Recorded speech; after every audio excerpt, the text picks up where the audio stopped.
You know, when you're Prince Harry, particularly when you're going through a difficult time, as you can imagine, you would think, well, where could you turn? Who could you turn to? And seemingly all of those bridges that he's built over many years, the friendships, the royal insiders, the people, even the staff that had a huge soft spot for him. But it was all blown away, really, all thanks to things like this. Yes, that now infamous curtsy by his wife, Meghan. And as I've said to you before, a totally embarrassing moment, even he must have known would have very big repercussions, seemingly because it wasn't the true story. Everybody knew, for instance, that the Duchess of York, Sarah Ferguson, did not teach Meghan Markle how to curtsy. The whole paraphernalia of how she got up there and how she basically was going to meet her and it wasn't planned.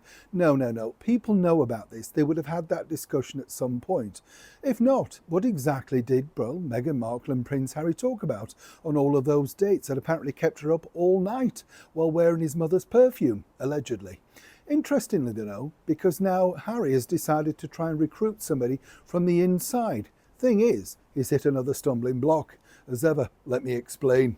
Thank you, chums, for joining me as ever, and welcome one and all brand new subscribers. By the way, I'm glad so many of you remembered the jam roly-poly in a tin, because you start to think you're going nuts. I even tried to look it up online because I thought, I just remember buying it. And here's the other thing. This is the thing that I wanted to mention very quickly, because I know if I talk out of kilter, this sort of talk, please get on it. You don't speak, just do the story.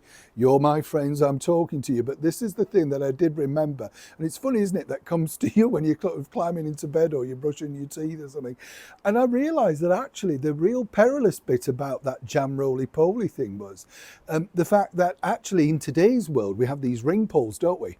But then you had to not only get it out of the tin, because it's boiling hot, but there was no ring pull on it either. So you almost sliced your own hand off trying to get the jam roll out of the tin. You see, some things are better for today, whether we want to admit it or not. Some people might not say the same thing, of course, moving on now, yes, don't worry.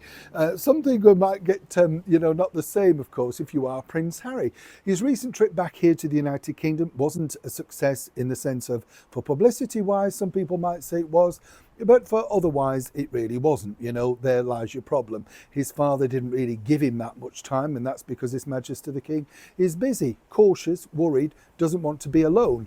A little bit like the late Queen Elizabeth, who was a little bit too nervous, apparently, to be left alone with Meghan Markle, seemingly because anything could have been said, and Meghan could attribute that to our late Queen. Very wise always to have good counsel around you. That's what I loved about Queen Elizabeth. Very savvy lady. Another savvy lady, big sort of, I'm a supporter of her, as many of you know, is none other than Her Royal Highness, the Princess Royal, Princess Anne. Now, Princess Anne, as you know, the hardest working royal, and one of those people that you truly just admire. I like the fact that she doesn't get out of the car and look for the camera. Neither does, of course, Duchess Sophie or indeed Princess Catherine. They're there because they want to be. They're there because of the job. Meghan Markle always looking for the eye line of the camera, even in a short, tenuous time here in the United Kingdom. Now, according to a very well-placed source, Prince Harry thought he'd got the perfect person to try and help him cement the problems with his family. None other, you've guessed it, than the Princess Royal.